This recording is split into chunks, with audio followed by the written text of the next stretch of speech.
So I like the chicken sandwich. Because of the French influence. Yeah. It's fantastic for you to come. You're Long standing. I'm the official photographer.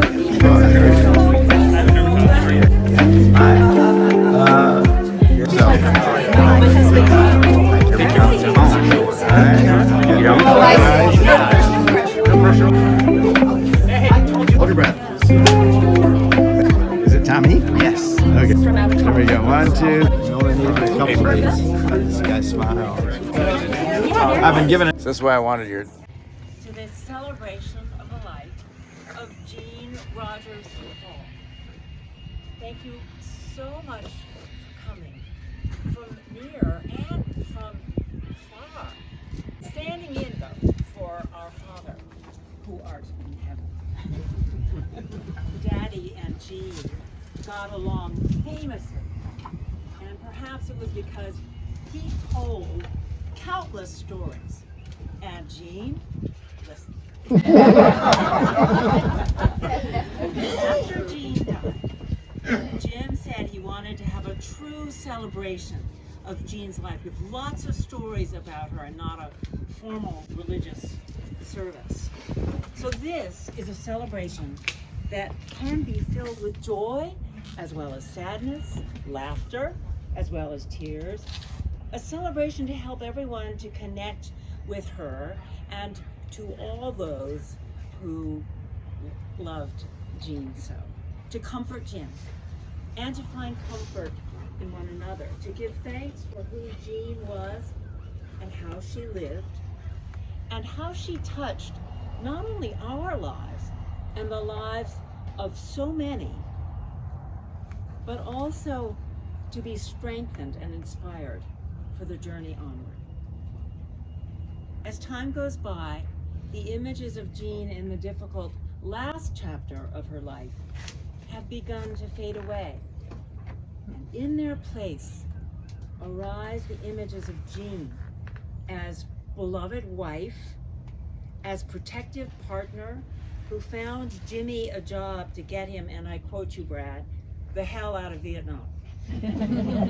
As loyal friend, devoted sister-in-law, gifted teacher, brilliant scholar, intrepid traveler, and avid reader. Hence the quote from Ann Tyler at the bottom of your program. I read so I can live one life in more than one place. I have a feeling that Jean might be a bit uncomfortable with all this attention on her today. She was not one to seek the spotlight, unlike most of the other members of her family. As she and Jimmy were such an inseparable pair, don't we remember Jim and Jean? Jean and Jim, J and J, in one breath. But Jean, right now, this celebration is for you. Just look around you all. You represent the different chapters of Jean's life. First, we will of course hear from Jim, and then Brad and Tommy and Tom and Barbara, spouse, brother-in-law, cousin, colleague, friend.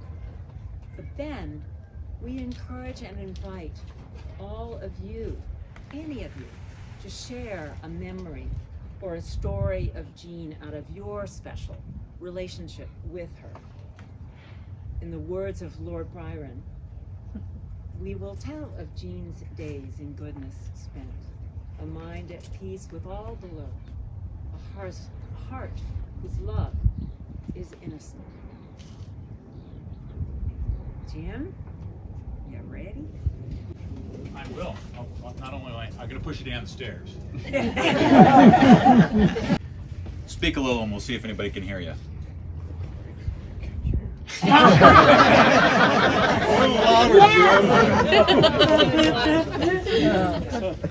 Everybody move up.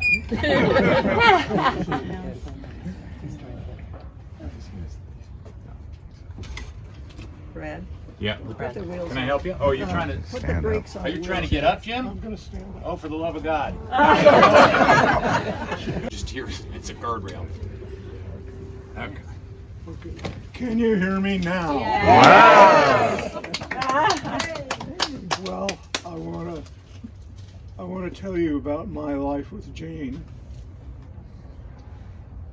and explain Jean's character while I'm at it. Oh. We met in class at Pomona College, testing all sorts of different ideas, and we hadn't met before. But it was a philosophy class, and it was a wonderful professor called W.T. Jones. And Jones was perhaps one of the best professors we ever had. So naturally, a scientist and a philosopher would click in a philosophy class taught by a brilliant philosopher. Well, I hadn't met Jean before. I'd seen her wandering around, but I hadn't met her. So we started talking philosophy. It didn't stop. It was a wonderful period at Pomona College. And we decided after some years that just talking philosophy wasn't enough. We should get married, which we did. And then I kept trying to persuade Jean to take cosmology, but she wisely refused. And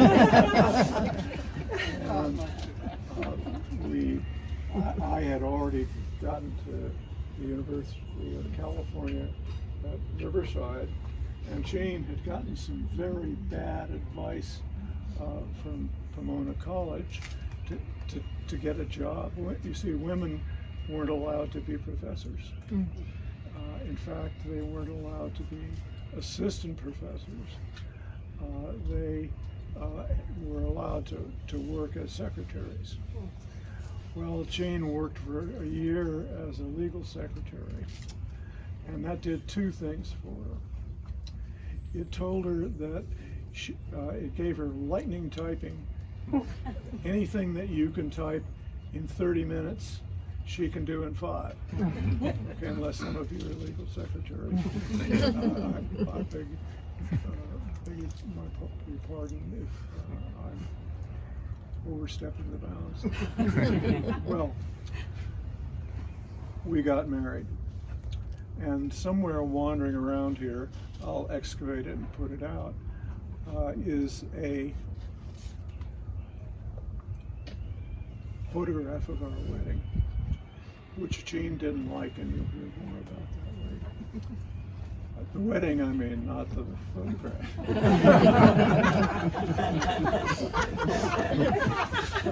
So we decided that it would probably, since we were married, it would probably be a good idea to live in the same town. An idea which we didn't follow up on completely. But we did manage to get in the same town. Jean spent her first year of marriage working as a legal secretary in Hedda Hopper's building, which was hilarious because when Nixon folded, the only television set in the building was in her office. So Jean kept running from her television set to distribute the news. We decided that I was at UC Riverside studying biophysics, and I was there by myself for a year. Then the next year we got a little house it was a replica, it wasn't a replica, it was a descendant of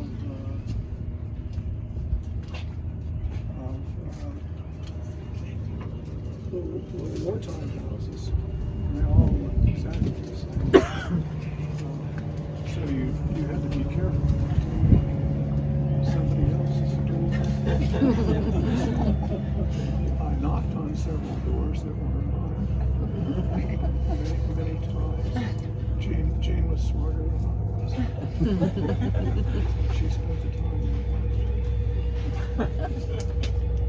well, we spent a couple of years on the other side. It was great. Lots of fun, interesting people in both the English department, where Jane did her degree, and the physics department, where I did mine. Well, we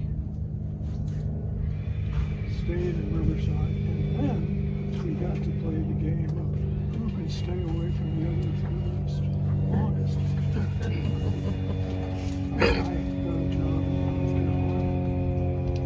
Gene had a job in California, and I really quite enjoyed that. Excuse me, I'm going to sit down. I'm going to grab you the mic too, so you should be ready. Yeah. There you go. Can you hear me in the back? Yeah. Yes, much better, Jim. So we decided that I would have a job in North Carolina at Duke, and that Gene would have a job at Cal State Fullerton in California. This seems like a reasonable arrangement because all you have to do to get together is fly 12,000 miles. We did this, but we got a very good arrangement worked out that made it possible to do all this. Gene would come to North Carolina in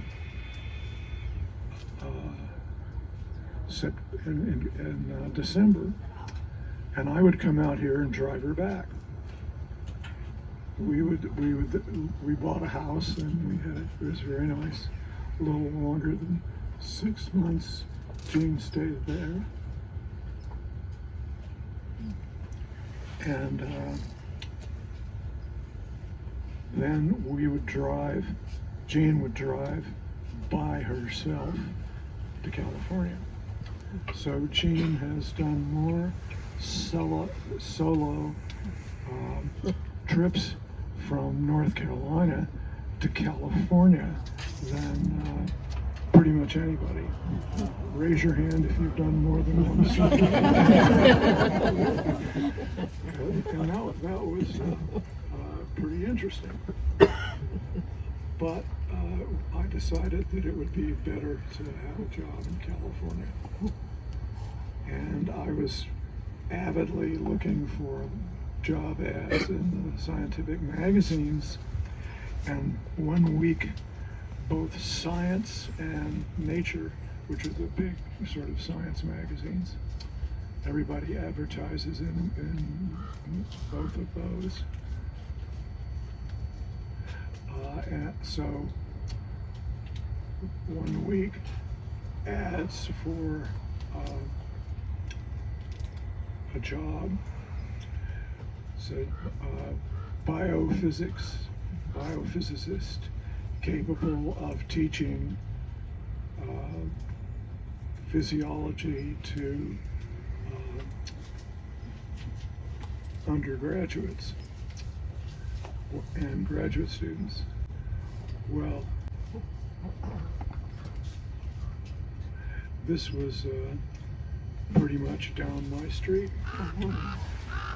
And it turned out that a friend of mine had been part of the membrane club that we operated at Caltech when I was a postdoc. Steve White. So I called up Steve and said, "Steve, I see you guys are hiring. oh boy, he said, yes, we are. And I said, any chance of me getting the job? And he said, no. And I thought, oh, how nice. And then I said, how come? I thought, it's nice to know why you're being rejected. And he said, well, you're too much like me. And I said, Steve, I'm nothing like you. I won't go into those features. I said, I'm nothing like you. I do ion channels and you do lipid structure. He said the fact that we use a planar lipid membrane as our subject is irrelevant. He said, yes. He said, I know that, and you know that, but the department will never figure that out. I thought, well, maybe these guys are not as smart as I thought. He said, okay, look, let's do this. You come out to pick up Gene every December. You're going to come out around Christmas. Let's just wait until you're ready and come out, and we'll do a seminar, and we'll do everything that we would do with a job seminar, but we won't call it a job seminar. That way, if you don't get the job, you won't feel disappointed. I thought, oh boy, this guy doesn't know anything about human psychology. Well, we did that. I came out and talked to the department. The department was very small. I think there were seven or eight professors at the time. So they were hiring furiously. Well, I had a great time. It was terrific. It was much better than a job seminar because there were no nerves. And I got to meet everybody on a relatively informal basis. And I met the guy that really was the power of hiring. And he was a crusty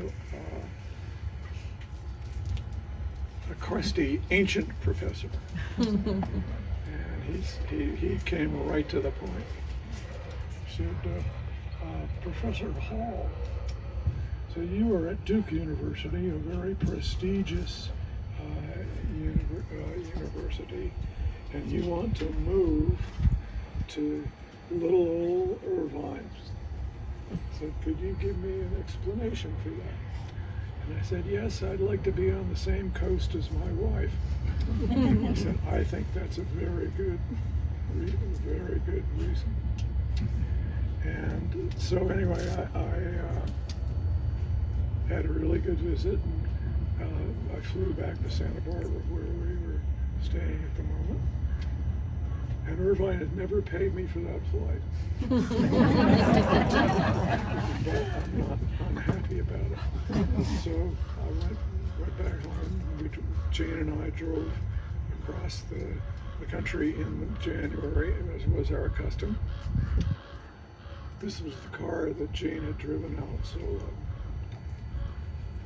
we got back to Durham, Irvine, and Durham from Irvine, and I proceeded to do my job at Irvine, at North Carolina. These institutions are so similar, they're easy to confuse. And I waited about 2 weeks, nothing happened. And I waited about 4 weeks, and nothing happened. And I said, okay, well, they're not gonna give me a job at Irvine. And 2 months after this not job seminar, I got a call from Steve White, He said, the department is willing to offer you assistant professorship. Well, I took that instantaneously. And Jean was delighted because she wasn't going to drive solo to California ever again. We were going to drive together in 2 cars with a CB receiver in each one. Well, we had to have, do you guys remember his CB? Pretty much. There you go. Do you remember that you had to have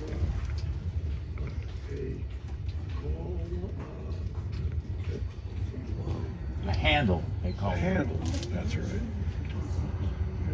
I knew there was a word there that was swimming around waiting to be released. And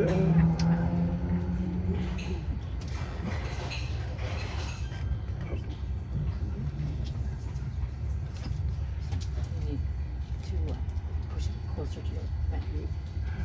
okay. Well,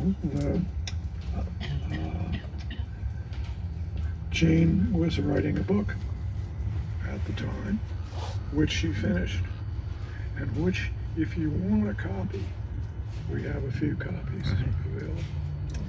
So they'll be out. Well, Jane was the frantic footnoter, and I was the groaning gringo. For obvious reasons. We were driving different cars, so it was important that we decide how to get there and how to meet and so on. And we had some interesting experiences because the CB is an open channel. Anybody who has a CB receiver can listen to it. And we were going through the last stages of the journey. We were in Lordsburg, Arizona, and we were discussing whether or not to stop in Lordsburg. And this voice comes on, and it says, it's a trucker, obviously. And the trucker presses his transmit button and says, Lordsburg ain't much. So we've never stopped in good advice. Well, it turned out we arrived in California, and we stayed with Jean's long-term friend, Carol Collins, who's right here. And the Collins put us up even after having us for 4 or 5 days. So I thought that was a true test of friendship. Well, that takes us up to almost here, and I won't go into the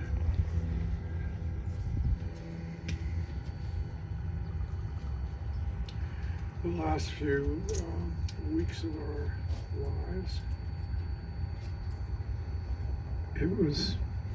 We had a great life.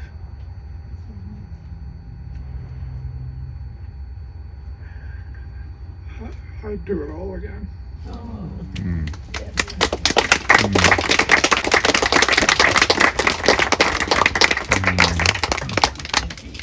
Lucky for me, there was no pre-Jean for me. Jean is permanent. I don't remember any time before her. And of course, like you said, it was always Jimmy and Jean, or Jean and Jimmy, and rarely just Jimmy or just Jean. So the first gratitude that I want to express is to Jean for making my big brother so happy for so long. Theirs was the first romance to which I ever bore witness. I was 5, so my recollections are not reliable, but I do have a very specific memory of playing out. I was playing an army outside. I was probably pretending to be Jim because he was an actual army man. And I came into the house and I was going to go upstairs to Jimmy's room to play with Jimmy, and the twins were there, And they said, don't go up there. You can't go up there. Gene is up there. And I said, oh, good. Well, I can play with Gene too. And they said, no, they don't want to play with you. And I said, no, come on. Of course they want to play with me. Why wouldn't they want to play with me? And I said, because they're probably kissing. And I said, oh. And it had never crossed my mind that such a thing was possible. I thought, excellent. So I blew past them, I ran right up the stairs and went right through Jimmy's door without knocking. Jim and Gene are sitting on the bed looking very surprised, but quite close together. And I thought, I missed it right. I was not surprised just a few years later when I found out that Gene was a world-class scholar in romantic poetry, because that was a romance for the ages. And as Jimmy said, the last chapter of that romance was difficult, but even then there were incredible tendernesses, so that was great. The second thing that I want to thank Gene for is it's just a nothing moment, but I was the best man at Jim and Gene's wedding. I was 6. So the good news there is that there was no danger of an inappropriate toast. The bad news is there was no toast of any kind. And so after the ceremony, there was to be a very complicated series of family pictures taken on the lawn, and no one told me about that. So when I found out that we had to be on the lawn for hours taking pictures, I thought, well, this is bullshit. I love the Cowboys. And so I got very, very upset. And there are photographs that Hal Boucher, the great photographer who took the picture that Jimmy mentioned, that's around someplace, we'll take it out, even though Gene would not necessarily approve. But there are pictures of me being very upset, weeping on the lawn as a little kid because I wanted to play, and my family swirling around looking super annoyed that I'm delaying this important ritual. And there's Gene leaning over.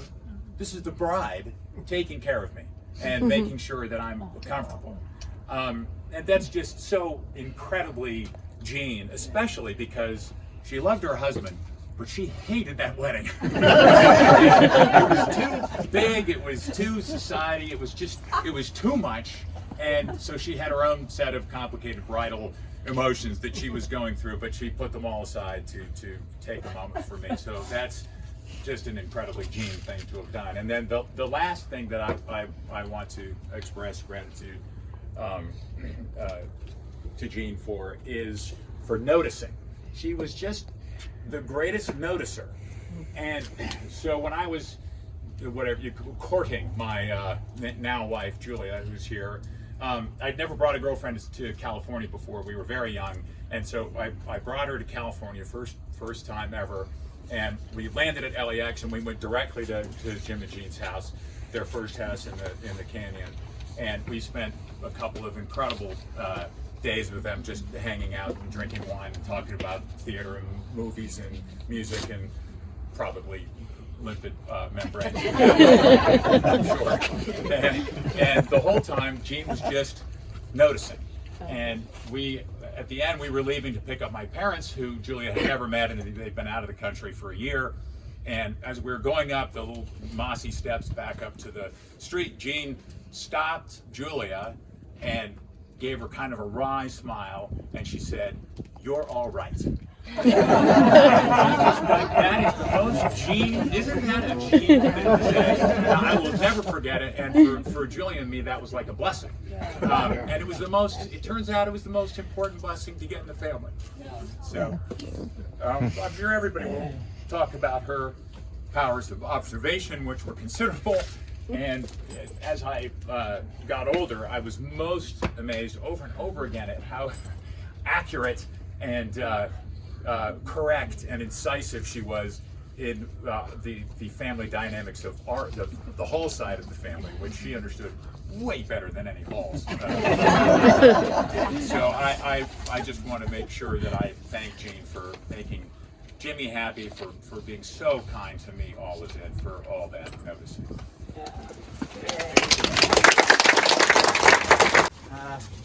Tommy, I'm Gene's cousin.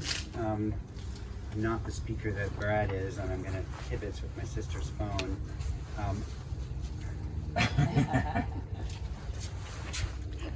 Yeah, I'm a member of the family. I have Brad beat because I met Jean when I was 0.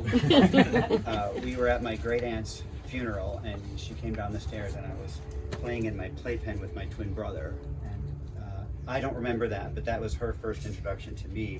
And apparently we were fairly noisy, according to what my mother told me yesterday. And since then, I learned to walk and talk and write letters. And so Jean and I have been writing letters basically ever since then. And I am not kidding when I say every week for the last 50 years, Jean and I have been writing letters. I have stacks and stacks of these letters. And she would write about her travels, and she'd write about teaching, and she'd write about her family, and she'd write about our genealogy, which is something that we shared. I think you guys know that. And she also wrote about the Hall family and how, I think the word she used was boisterous. Boisterous. She was not boisterous. She said she was the great observer, and she liked to hang back in the background and just watch what you guys were doing and then report back to me. So I know quite a bit about you people. It's all going in the book. And I used to think that she was that way because she was an only child, and her family was all grown-ups except for her, and she would hang out with all the great Aunt Barbara and great Aunt Kate and all that, and then just this little kid. They used to take her out of school for a whole month so that she could travel around the country with these old people. And I thought that that meant that she was just somebody who hung out in the background because she was little and shy, and she set me straight. We actually exchanged a series of letters on this, and she said it was not that. It was because she grew up with a line of descent of old world women. And the old world women believed that the best thing a woman could do is to get married and have babies. And Jean wanted a job, and she wanted an education, and she wanted to read. And that was not what her mother Dorothy wanted her to do. No, and she would take her books away, and her father would buy her 2 or 3 more. So she credits her father with essentially getting her on the path to education and ultimately to Jim. And so now I'm lost because I wasn't going to do this. I told him I wouldn't, and now they're all making me.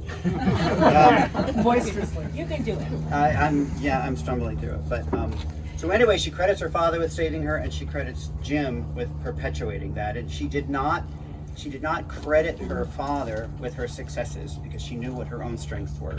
She took credit for herself, but she did end up being the great observer in the family and in her own life. And my sister and I really appreciate what she offered us and you guys.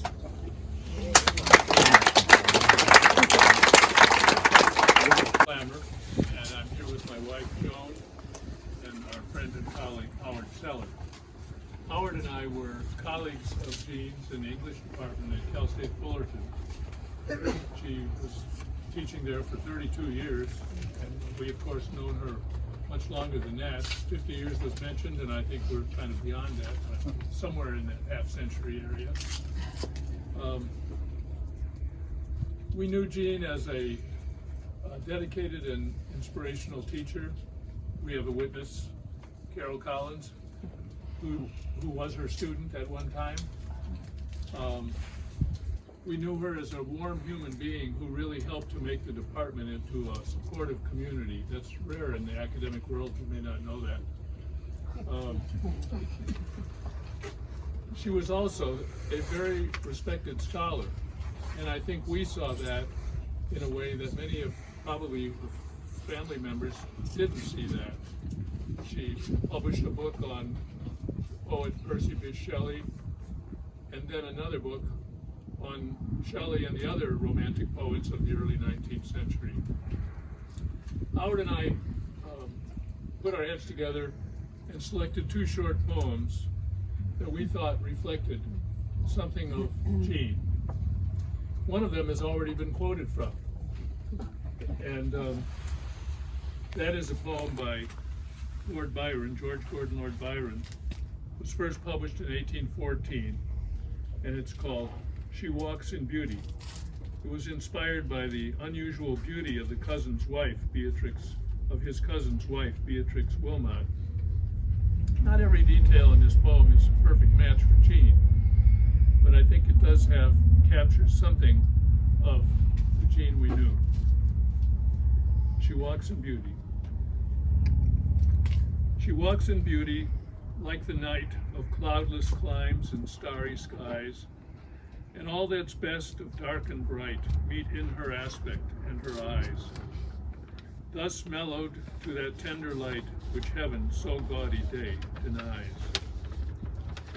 One shade the more, one ray the less, had half impaired the nameless grace, which waves in every raven tress, or softly lightens o'er her face, where thoughts serenely sweet express how pure, how dear their dwelling place.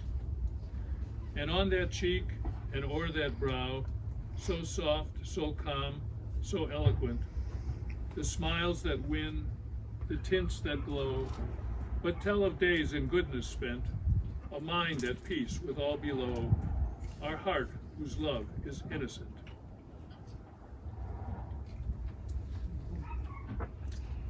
The other poem is by Percy Bysshe Shelley, and it's one of his most well-known works. It's only 8 lines long.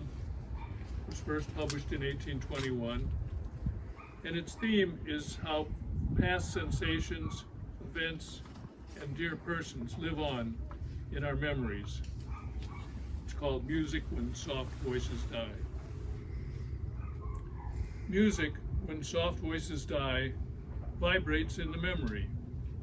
Odors, when sweet violets sicken, live within the sense they quicken. Rose leaves, when the rose is dead, are heaped for the beloved's bed. And so thy thoughts, when thou art gone, love itself shall slumber on.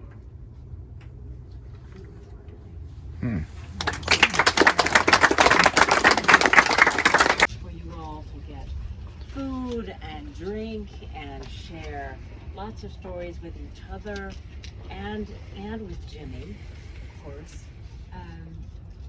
But I did say that I would invite anyone who has a story that's really on your heart that you want to share with everybody here.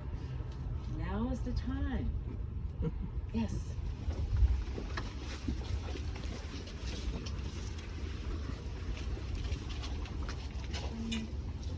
It is really gratifying to see so many people in Jean and Jim's life here. My name is Chris Gamer, and I'm technically a first cousin once removed. Is that right, Tommy? I always have to check with Tommy about this. And my one regret is that I know so much about many of you, but this is actually the first time that I've met you. And I think that was Jean's, that was one of her special gifts and talents. She loved people's stories. She was a chronicler of family histories. And in that regard, even if it was virtually bringing people together. And it was never about herself. She was the most self-effacing person I've ever met. The apocryphal family skeleton in my family is that when I was born, my mother wasn't sure she wanted to be a mother or was ready to be a mother. But Jean and Jim, probably more Jean's side, I don't know about Jim, but they offered to adopt me, actually, as a child. And I think that was more of a formality. The offer was politely declined. It was more of a formality, though, because in all words and deeds, Jean and Jim were like my second parents, especially Jean. And that's why my knees are shaking and I'm really scared and nervous up here to share this, but I feel it's to honor her memory and to honor Jim too. They were there for the pivotal moments of my life, very seminal moments of my life, without judgment, with the greatest love and compassion in her heart. And for that, I'm so grateful, because I think I credit Jean and Jim for helping me to become the person that I became. And I know that sounds maudlin and saccharine, but it is truly from my heart. It is there, and it is very true. I think Jean met me when I was a toddler, and just as she said later in life, that she fell in love with me the first time she met me. And Jim was always a good sport. I remember, was born in Colorado, but grew up in San Diego, and would take either the plane up here to visit them. I think they were in Running Springs at one point. I love that waterbed you guys had on the deck. As a kid, I just would flop around from Running Springs to the 3 homes here in Laguna.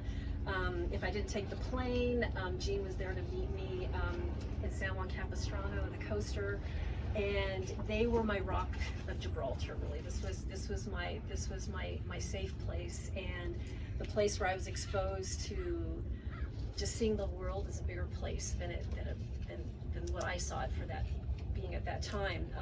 Books, music, and some of the I have a swirl of memories in my mind from my childhood and my adulthood.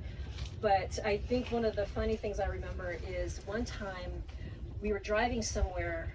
I was with my mom and Gene, and they were in the front seat talking as cousins, and contemporaries would. And everyone will remember Gene's shade of lipstick, right? Yeah. That I think she kept through her entire life. And as a kid in the backseat, no one's paying attention to me, and I'm just slathering that lipstick. I'm thinking it was the coolest shade of pale ever. And then Gene never called me out, and was like, "Where's my lipstick? What'd you do to my lipstick?" She was always so. She was just always so understanding. But one thing that stands out, a lot of what I'm hearing too, is that she was the observer. And I don't know if that was just a family genetic disposition, because I'm that way as well. I remember a lot of just observing around the kitchen table, different family conversations. But one thing I think about Jean as I'm listening to everyone is that she was the consummate observer. But what was funny about her is that she could kind of engage you with this steely look, like, okay, and then you feel yourself compelled to word vomit, like, oh, I'll tell you more, yeah, my situation, or whatever was going on. She just had a way of kind of ferreting that out of you, and it was always because she cared so deeply about everyone, every person in her life, and yeah, she was just an amazing person, and thank you for bringing us all together today. This is really meaningful for me. It brings me closure. I'm still, hurting because there's a void there. There's a void for me. So thank you again. I really appreciate everyone for sharing and bringing us together. Folks, my name is Kurt Vigelman, and I am a second cousin to Jean. When our mothers were together in Long Beach, 1941, the nurses at the St. Mary's Hospital looked at the two women and said, "Well, which one of you is giving birth?" It turned out to be my mother, because I was born in April, and my mother was a Hartzell. Of course, Dorothy, Jean's mother, was from the Hertzel clan of the family. That's another story about two brothers, Henry and Jacob, who came to America, and they were so enthralled with being here, they decided to change their names from Hertzel to Hartzell, putting an A in their name for America. Oh, wow. It's a small world, but realizing even we all sort of remember things from visual connotations. I remember home movies. 1946, Griffith Park, Dorothy, Raymond, Jean, I, my mother and father. My sister wasn't born yet, but, she was born in 46. I have to take that back. I'm thinking. We were celebrating the end of World War II. That made Jean and I only 6 years old, 5 or 6. Then there were the years in Wilmington where Raymond worked at Union Oil Company, and they lived on ironically, working for Union Oil and living on Gulf Avenue, if you will place that connotation. Across the street from their apartment was nothing but sand lots in Wilmington, to the south all the way to Union Oil. And what happened, Jean and I would go out in the sandy lots of the field and explore and do the kinds of things young kids will do. I saw my first trapdoor spider in Southern California there, and we had a lot of fun as young kids playing. Our years passed. We were, of course, always in the throes and mix at holidays with our great aunts, Aunt Catherine, Aunt Kate, we called her, Aunt Rose, Aunt Barbara, and amongst all of these occasions, Jean and I would often just simply leave the dining area and go off and play in the living room. We did have a lot of commonalities. Before college, high school, Jean took an interest in what I was doing, and I can hear her to this day. Well, Kurt, how are you? She said, you build model airplanes. And lo and behold, Jean had her folks buy a model airplane kit. And she put it together, painted it up, and we shared that experience. She taught me the existential language, and I taught Jean the empennage language. That's an aeronautical term. We didn't see a lot of each other after college and into our careers, but we kept up our communications every holiday, and notes and writings and conversations on the phone. The last time we had an occasion, my wife Carol and I visited in about 2009, I believe, on Bluebird Canyon Drive with Jean and Jim hosting us for an overnight, and we enjoyed it thoroughly. Again, in 2014, my wife and I were on our way down to San Diego, and we stopped in. Again, they were still on Bluebird Canyon Road. I'd never been to Cresta Avenue, Cresta Way here. It's a lovely place with a beautiful view of our ocean. The last thing I will say is that regardless of Jean's intellect and her prowess for knowledge, she was really very basic. And the best example I can give for that basicness is a mean martini. Very simple. Gin on the rocks. And that's all it took, ice and gin. And we had many fine cocktails, and we always enjoyed the elegance of fine wine. Thank you very much. Yeah, good point. All right. I'll try not to look faces. Following up the cousin here, I don't go quite as far back as that, but we met, I'm sorry, too flat.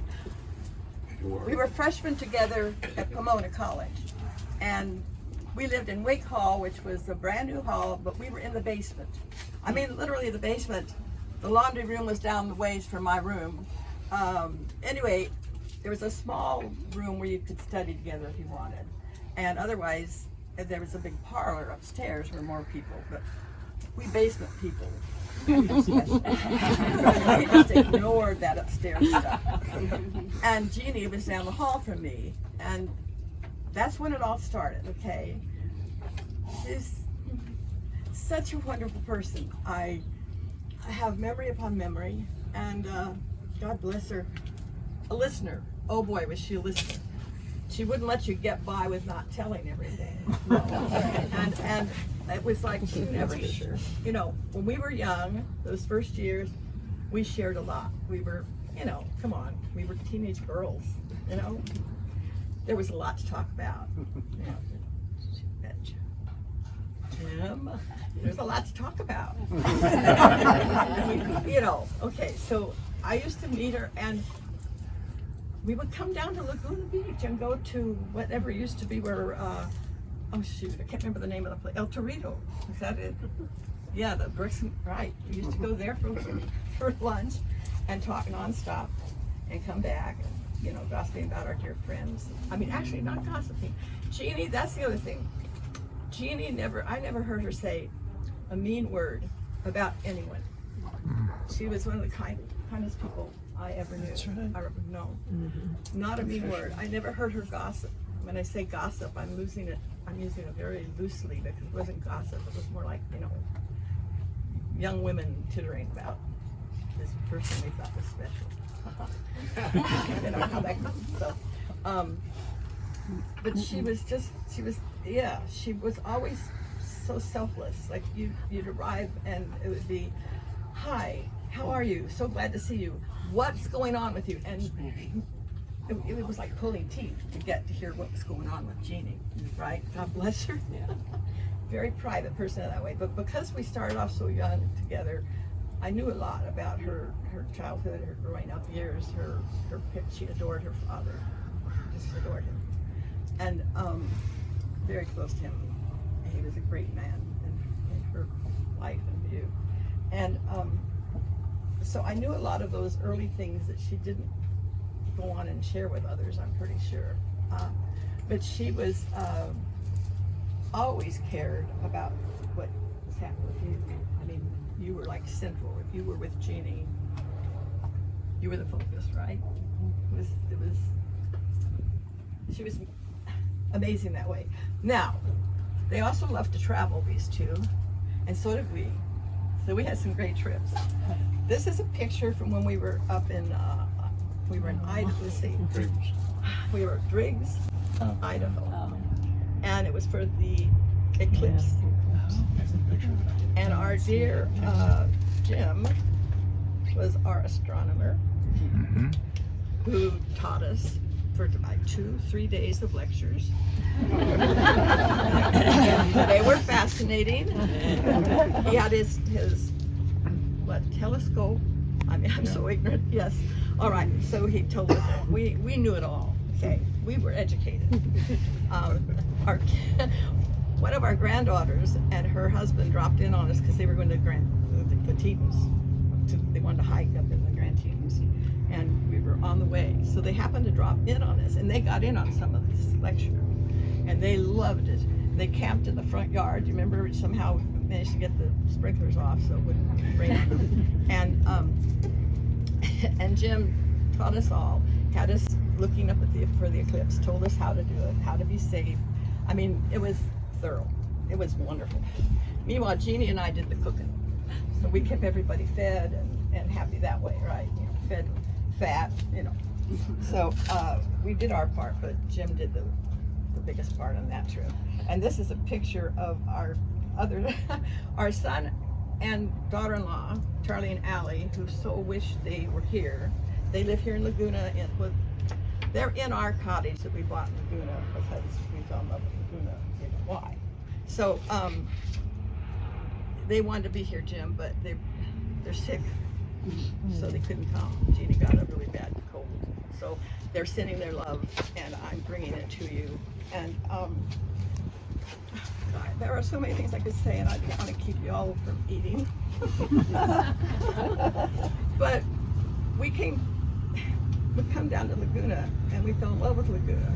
We fell in love with the tree house, which is what we call the house on Bluebird Canyon. And we spent many a happy day and night there and sharing time with Jeannie and Jim. And I call her Jeannie. And according to Jim, I'm the only one that does. Not everybody called me Jeannie. But I have to, oh yeah, thank you, before I damage them. The other pictures I have to show. Oh, okay. You have one more picture to show. I have one more picture to show. Here's the picture. Oh, thank you. Got to show this at the end. So, anyway, because of these beautiful people, and we visited so often at their home, and then when they would travel, they'd have this house sit for them was a terrible position. And so we fell in love with Laguna. So we had to buy our cottage in Laguna. It was a good way for me to get my husband away from work. You know, we would come down weekends, right? And I could pull him away from work for those 2 days of quiet and peace and joy. And walking in Laguna and all that. So we have all these wonderful memories of our times in Laguna with Jeannie and Jim, and then the son and daughter who couldn't be here love it and they're staying there now, and they are very close to Jeannie and Jim. Because Jim, of course, always entertained. You know, when Charlie was little, Jim would always find nickels and quarters and funny places. You know. So we have memories going from, you know, early when we were all young, all the way to now, that are very, very special. And I've got to do this just to keep me from keep talking on, because I could probably go on another hour and we'd all fall asleep. But Jeannie is, she's my angel. Now she would deny that, right? She would deny that because how self-effacing she always was. But God bless her, she was an angel. Can you leave the home?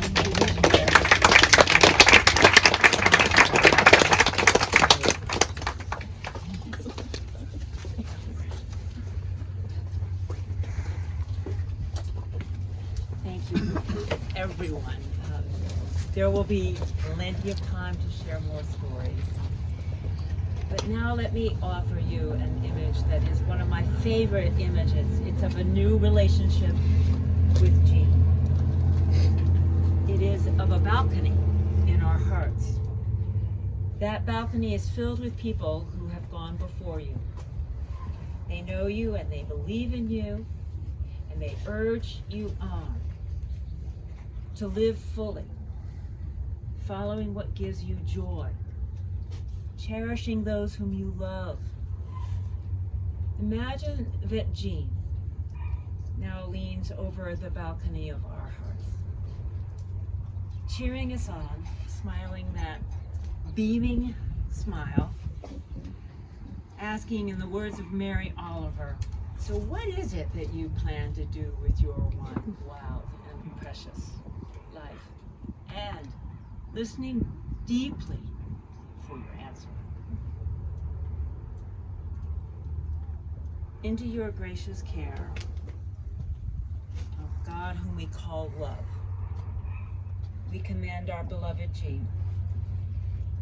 She was so many things to so many of us. Jean, we offer you up now to the universe, the earth, the stars, the wind, and the water. We will not forget you. You will live on in our hearts and through our wild and precious lives, filled with sadness and with joy and gratitude. We sing you on our way with all our love. We will cherish Jimmy for you. You are free. Rest in peace. Lucky heaven.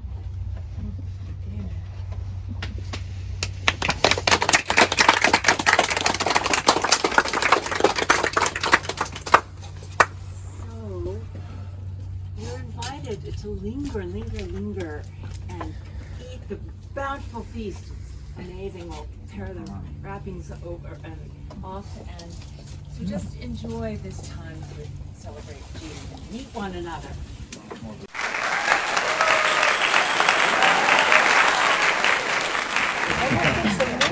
Okay.